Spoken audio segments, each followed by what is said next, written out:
What's up mga type?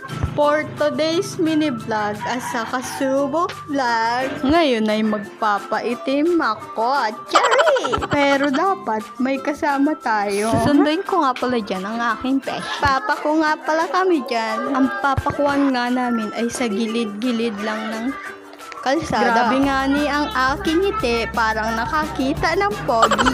Cherry flag! Baka maniriwala na naman kayo. So, ayun na nga, namamako na tayo. Nakikita niyo naman.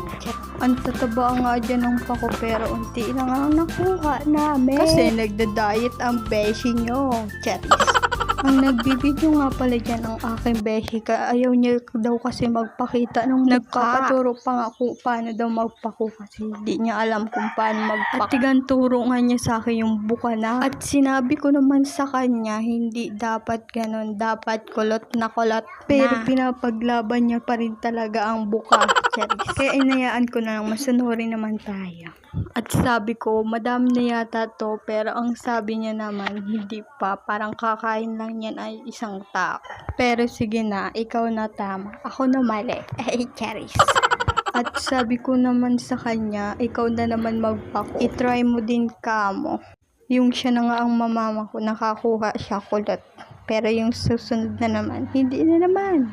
Na-stress na ako. Ayan na nga yung napako ko. At tuwing may dadaanan ako, sinasabi nila, isa lang daw ang kakain. Di sana sila yung nagpako, ano? Hinimay ko na nga dyan ang pako at pupunta naman tayo sa ate ko. Habang papunta ako sa ate ko, naglalakad muna ako. At napag-isipan ko pa dyan ay mulatin ang pamangking kong para kape. Ayan tuloy, nasubran ka sa kape. Cheers. Yung papasok na ako dyan, naghina-hina ako para lalong mas happy. Ayan na nga, ready to go na akong gulatin siya. Tingnan niyo ng mga beshi.